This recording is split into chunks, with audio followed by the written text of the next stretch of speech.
Hey everyone, my name is Rooster. Welcome back to Mechabellum. In today's video, I want to give you guys a template of a comp that I think is extremely powerful right now, and it involves hounds and chamber compression. Now, chamber compression got changed a little while back because it was too powerful and it basically had too good of a chaff clearing ability, so they took away some of that by upping its attack interval, but then giving it more damage scaling. And it turns out that it still does a pretty good job at chaff clearing, but now it just has astronomical damage. And, well, it provides for some very, very powerful boards right off, well, the start of the game. So how do you play this particular comp? Obviously, you're going to want to try and look for a hound opener, but if you can't find a hound opener, then a crawler opener will do, since you will probably need those as well. So let's say that you start with 2 or 3 hounds. If you have 2 hounds, generally the positioning that I like is this: in front of the tower and then 1 square kind of overlapping here with the tower height. And then your crawlers are going to go vertically right behind those hounds. If you have 3 hounds, well, you can put one in the center here if you like just playing, a center defense, or you're expecting your opponent to also play symmetrical. You can also decide to play more towards one side. In that case, what you might do is something like this. So on the tower height, all the way up against the corner, and this hound will be able to basically deal with anything that arrives from this side, as well as kind of help out if something shows up on your flanks. This is typically what I would go for. I like going for these asymmetrical openers. And then typically if you have a hound opener, you might start with something like Ball or Mustang. If you go for an asymmetrical opener, I would do something like this. So about, 7 squares or so behind the tower, and kind of running in between your hounds. Again, you can also play this symmetrical if you want to, in which case it would look probably something like this. If you have Mustangs, pretty similar story. You basically do the exact same thing, but instead of where your steel balls would be, you put the Mustangs. And you might ask, well, what if I have a different opener? Because, you can also get something like Hound and Sabertooth. And in that case, I would just put them kind of right beside where the hounds are. Again, I would probably try and play asymmetrical here if I'm deciding to play standard. This is a composition that I mainly play from the towers. You can also play aggressive, but that's not really what this video is about. But if you start Saber, I would probably do something like this, kind of try to guess where my opponent might try to attack if they have an aggressive opener. And if they don't, just pushing on one side like this tends to do a little bit better. So yeah, asymmetrical opener, it would look something like this. And, well, from there on out, you're just going to add crawlers, right? So, as I said, crawlers right behind these hounds. And once you start getting more, you probably want to have about 5 or so at some point. The board is going to start looking a bit like this. Round 2, you're often going to just buy more hounds, especially if you have something like Mustang. You're going to be just fine in terms of anti-air. So you don't have to worry too much about a round 2 Phoenix showing up. And I'm trying to find the hounds. There they are. Your board is going to look something like this, ideally by, round 3 or so, where you're going to have 5 hounds and then, maybe a Phoenix, maybe a Marksman, maybe some Mustang. Just have something to be able to deal with an air threat. But as long as your opponent isn't pressuring air too hard and you just have a unit that can shoot up, that's going to do the trick. And what this comp is really about is getting those hounds deployments in and techs in. Typically, you're going to find me clicking chamber compression first on round 2. It's fine if you have 3 hounds at that point. You don't need more. But 3 hounds, chamber compression is typically what that's going to look like on round 2. Then round 3, as I said, your board is going to look something a bit more like this. And then from there on out, it's kind of up to, how is the game going? Do you feel like you need to add different units? And if not, just keep building hounds, because we're not done yet. We want to have range enhancement as well. So typically the way this goes is, as I mentioned, round 2 chamber compression, and then round 4 usually range enhancement. And at that point, you definitely want to have those 5 hounds. If you have more hounds, because your opponent isn't really answering them too well because you keep winning rounds, and you can just kind of keep doing what you're doing, then the next hounds are typically going to go right here.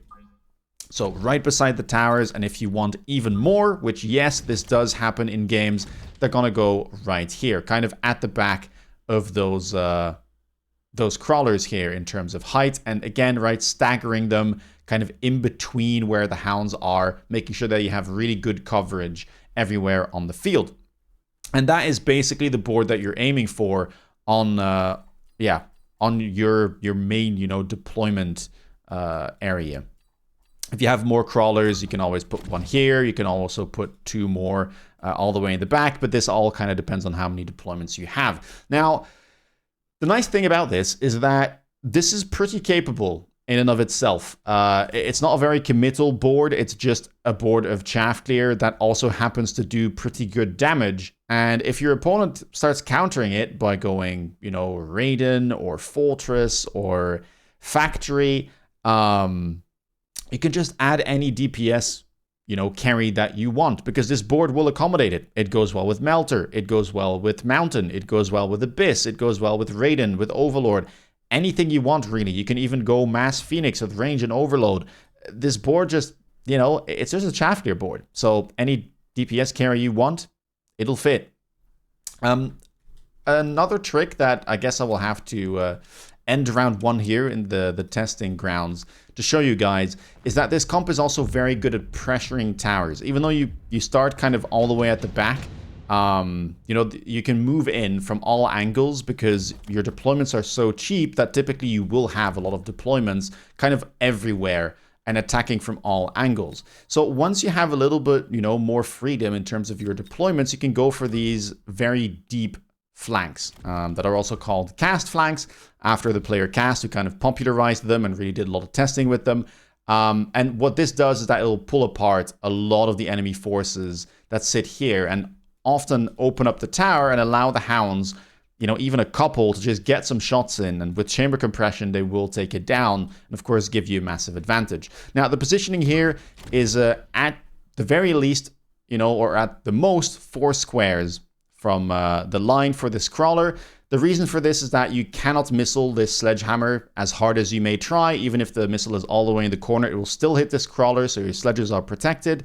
And this crawler being further down will pull more units because it is now closer to anything that might be over here than if the crawler were to be all the way up in the top.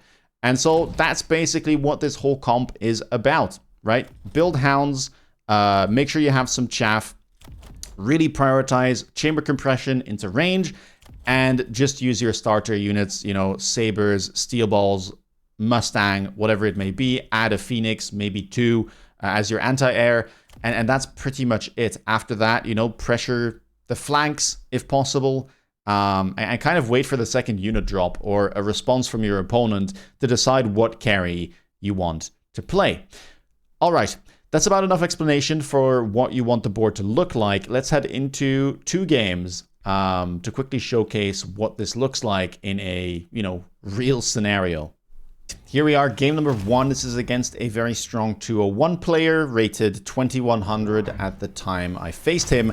And as you can see, I start with a Hound Mustang pack here. My opponent is an elite spec, starting with Hounds and Steel Balls and adding 2 crawlers, and it looks like it's going to be an aggressive positioning from them. And as you can see, I'm going to go for the positioning that I highlighted here with all the Hounds in the middle. So we have a symmetrical defense. I go for double crawler, and that's going to be my round 1 deployment. I am a supply specialist in this scenario, and I'm going to quickly kind of skip ahead a couple of rounds so you guys can see what the board state ended up looking like. So let's go immediately here to round number 3. And as you can see, again, right, very, very similar setup. Well, in fact, it is the exact setup that I highlighted with the 4 hounds at the start of round 3. And chamber compression already clicked, so I clicked that on round 2.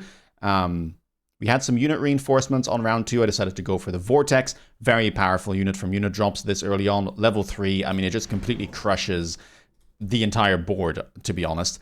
And I don't need to go for Phoenix because I already had the Mustang, which is very nice, obviously.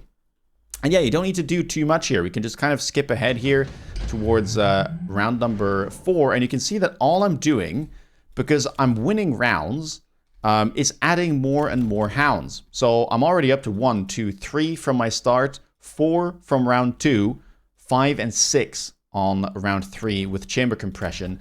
And especially in this matchup, because I'm up against elite with those leveled crawlers, the chamber compression just gives so much experience here to my hounds, because they're still able to kill the crawlers because of their bonus damage. And yeah, the levels here are just absolutely fantastic. And well, we're going to go to round 5 and then I'm going to let the game play out. But yeah, you can kind of imagine, you know, what this looks like. And just look at the amount of tempo I have. This is just the start of the mid game. And already in the early game, all I've done is build a little bit of chaff, spam hounds, play a unit I got from a unit drop, and, you know, click a singular tech on my hounds, which is chamber compression. In this particular game, I didn't even go for range enhancement on round 4. Instead, I decided to go for more hounds. But I think I will probably end up doing that very, very shortly on round 5. Now, we have unit reinforcements here. My opponent decided to go for Fortress. I decided to pick the Void Eyes. I wasn't too interested in any of this.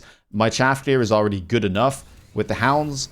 And I could go for Fortress, but into enemy hounds and crawlers and steel balls, it just didn't feel like it was that useful. So instead I picked the Void Eyes, and I wasn't even necessarily planning to keep them, aside from, you know, keeping them on the board right now and hoping that they tank a shot and maybe do some extra damage. But yeah, the real carry is the hounds. I go for range enhancement. I have level 2 hounds pretty much everywhere. And yeah, I mean, that's about it.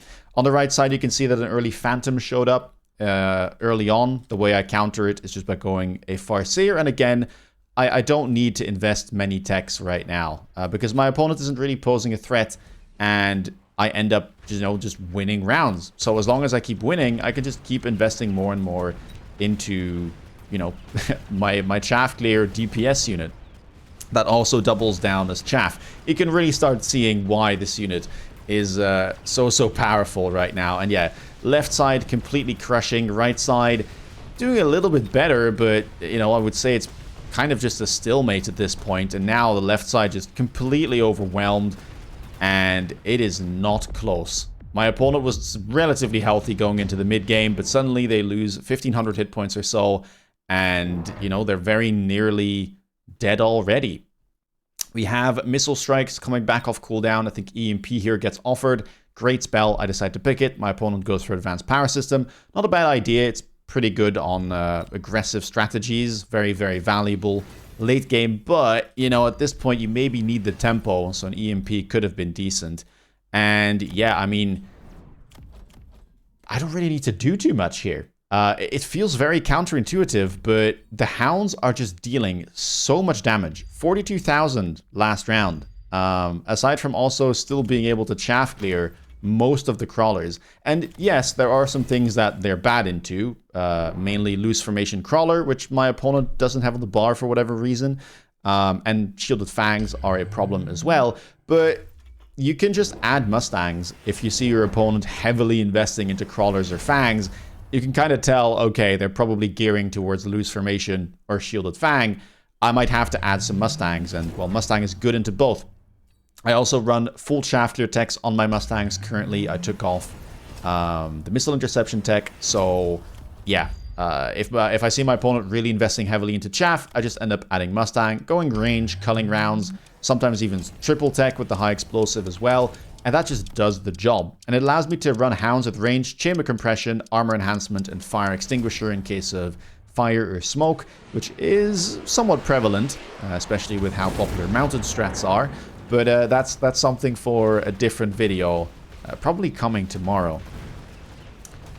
And yeah, I mean, I'm not doing too much here. I just decide, hey, the vortexes aren't doing too poorly. Let me just recruit a couple more, give it range, and that should help out against the enemy hounds. And yeah, I mean, left side crushing yet again. Right side, I don't have to worry too much about. Looks like I do end up losing my Farseer there. So, you know, we need to be a little bit careful here about the anti-air. But thankfully, I have a couple of Mustangs left on the other side of the board. I managed to win, and now my opponent is down to 600 hit points at the end of the mid game on round 7. And yeah, red spells here galore on round number 7. Orbital Javelin and Nuke, I think both are... Well, you need to pick either at this point, because it's just so much impact, and you can probably finish the game here if you're playing from my side. My opponent decides to skip it, makes a big gamble, says, hey, if I manage to survive, I'll have an economic advantage, and then maybe I can stabilize from there. But, you know, they will have to get through this javelin. I do know that the javelin doesn't kill the fortress at level 2. It is way too tanky. But I will be able to chunk it quite significantly, and that should allow the rest of my units to just deal with it. I go for loose formation here on my own crawlers. I mentioned it, it's good into Hound. Even if you have Mech Rage on the bar and you're not playing, you know, the chamber compression tech, Hounds still struggle against Shielded Fangs and loose formation, so it's not a bad tech to click, and it just buys me more time for the Hounds to do their thing. The reason I'm not running Mech Rage, by the way, is because chamber compression scales off of, you know, how many seconds between each shot. So when you click chamber compression, you kind of get less scaling per shot. And I haven't really felt, you know, the need for that. You don't really get like that big of a damage boost, in my opinion.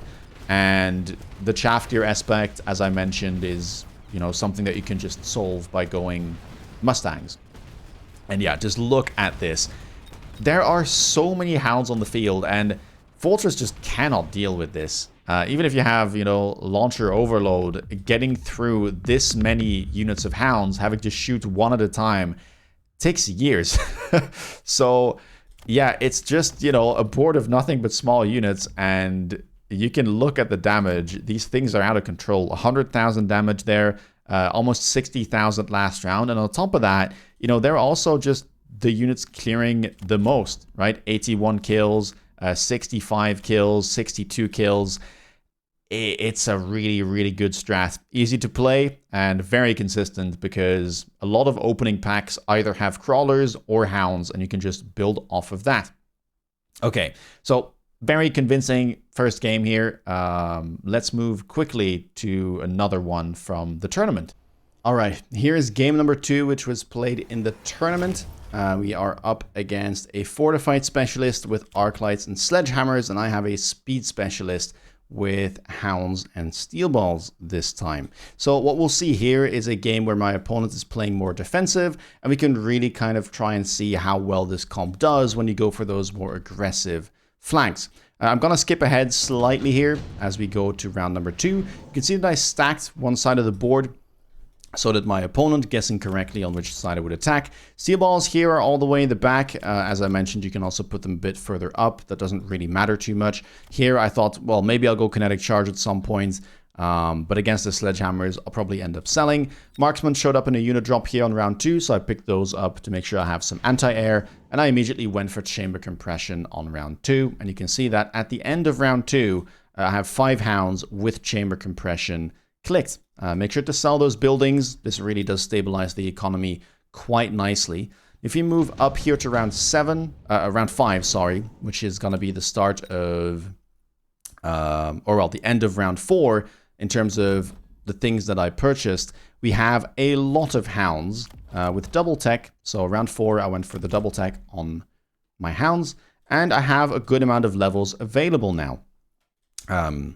Couple of chaff here and there, adding a marksman on the left side as well, just to make sure, you know, I don't get air cheesed. But this is just the board, right? The Hounds are pretty much doing everything, and all of my other deployments are there to kind of support those units. And from here, we can kind of start just playing the game. And as we see, nothing too important here. High-level Phoenix, kind of nice, which I do end up picking. I felt like, well, some extra DPS, something that's flying, can't hurt. Stormcaller would have been okay too, but I'm kind of starting to move in. And, well, you can see that I'm not really thinking too hard here about what my round should look like, as I just add another DPS unit here all the way on the left. I had Marksman, you know, on the right and in the middle, so the left side can have that Phoenix. And I just decide to buy more Hounds, blue Hounds this time. I go for 2 bubbles. Not exactly sure why. I guess I was maybe afraid of some type of... Oh, for the missiles, that's why. This positioning I haven't really talked about, but it is vulnerable to aggressive missiles. And I think last round, my opponent went for a missile onto a Hound and Crawler pack, which of course is not ideal. If you're, afraid of that, you can end up putting some crawler in front, like a beacon or even some fangs. But usually I just kind of like to, watch my opponent missile me first before I really try to respond to it. And yeah, just look at how well this board is doing right now. These are double tech Dark Lights on the other side, and Shockwave is really not a bad tech at all. It's just not on the level right now of this type of Hound-based board. And while the game was relatively close up until now, suddenly on round 5, I deal well over 1,000 damage to my opponent, and things are rapidly starting to get out of hand. Round number 6, nothing too interesting here. I'm not looking to play a giant, even though Steel Ball production line is very good. I could go for something like Raiden, but my opponent already has Marksman. I wasn't too interested. And to be honest, these Hounds, again, right, everything has picked up levels now. Every single Hound is level 2. I can probably beat just about anything that shows up. So now, the onus is on my opponent to show me something. And, then next round I can just respond accordingly. Opponent decides to go for Burst Phantom Rays, and this is where I go for the mass deploy play. I did pick up an additional deployment slot here early on in the game as it showed up on round number 3, which really does help quite a bit with the spamming Hounds as well. And I go for the double Sledge plus Crawler flank there all the way in the back, which will pull most of these units towards the flank and hopefully allow my Hounds to kind of move in with temp speed, with temp range, to, grab some towers. And yeah, I mean, just look at this, right? Just the entire enemy army, or at least, the majority of it, getting pulled towards the flank and killing sledgehammers. It takes such a long time that, yeah, your towers are going to be completely exposed. And with the bonus speed from Speed Specialist and the temp speed from Tower, you're going to lose those very, very rapidly indeed. Marksman now kind of showing up, just going to clear those Phantom Rays. And yeah, that's going to be a nasty round. I don't think it's quite going to be lethal. I am playing mostly small units, but opponent now down to 600 hit points. And yeah, it's looking brutal. Range on those Phantom Rays as well. They are extended range Phantom Ray, which is a decent card, but Burst makes them generally worse against everything. And it's really mostly just a tech that you click because your opponent is trying to intercept. It doesn't really give you, any better clearing or just, ability to kill enemy units unless it's, you're directly shooting at a very big target. So probably not something that you should click preemptively if you don't have to. But, even then, this board is just so nasty. I decided to go for triple or even quadruple right now. Blue Mustang with range as my round 7 play, just making sure that if my opponent wants to go for something like Wasps or somehow tech Chaff, I've got that covered as well. The Mustangs are going to be useful too against the Phantom Rays. There's no armor available on them. Opponent goes for another additional deployment slot here with a bunch of Fire Hounds. And yeah, we're going to have to see how that works. No oil though right now from the tower. They do have the money for it. But not sure how much it will really do. I don't run Missile Intercept on my Mustangs currently, but, if there is the next round, I probably would just end up putting a Crawler, like, all the way up in front here to draw the first salvo of fire, and then that should probably be enough. An alternative would be to simply go for Sprinkler, which I wasn't running at the time, but I am running now. Fire here, going to go onto those Hounds, but they're tanky enough they can probably just move through. And yeah, I mean, look at the flanks, right? Just buying so much time. Towers are leveled, but they're only level 2, which should still be able to get taken down relatively quickly by these Chamber Compression Hounds. Phoenix doing a great job on the left. Right side tower will fall shortly. 7 seconds of debuff, make that 14. As the left side tower also falls. And, I mean, that should just be the game, as the Mustangs will finish the job. I have plenty of Hounds still alive. And that's just a 7-rounder where, all of a sudden the game just completely snowballs out of control. Some very quick games, and Some very quick games, but I think that they showcase the potential of this comp. I am not kidding. I just came back from vacation and I decided to play this because I noticed that people had started playing it. A bit of a shout out to Oz, link down below. He is a YouTuber as well, who has kind of, been popularizing this strat and been playing it for a while. And it really has, become a true meta comp right now. But yeah, I came back from my vacation. I started playing it. I went 15 wins, 0 losses, and won the tournament doing so. And that is not just, me. I would like to take the credit for that, but I think that'd be a bit disingenuous. It is truly just the strat here that is very, very powerful. And yeah, so if you want to try and give it, your all, try and get some free MMR while you can. Try it out. It's pretty simple to play, as you can see. And yeah, generally speaking, it just leaves you with so many options. Like you could add Raid in here if you're afraid of the Phantom Rays. If your opponent goes Mountain, you could add a Melting Point. You could add a Mountain yourself. You can add an Abyss. Like, give it your all. If your opponent plays Vortex, you can go for Hackers with Barriers, which also protects your Hounds. There's ample options here to play. And yeah, Mass Phoenix with range and Launcher Overload, also a pretty good strat. The Mustang's a staple. That's pretty much it. Anyway, if you like this video, please leave a thumbs up and down in the comments below what you thought about it and whether or not you've been playing this strat yourself already and I'm maybe just late to the party. Let me know. If you want to stay up to date on the latest content, please consider subscribing. And if you want to see me play live, check me out on Twitch. With that being said, take care, guys, and see you in the next video. Bye-bye.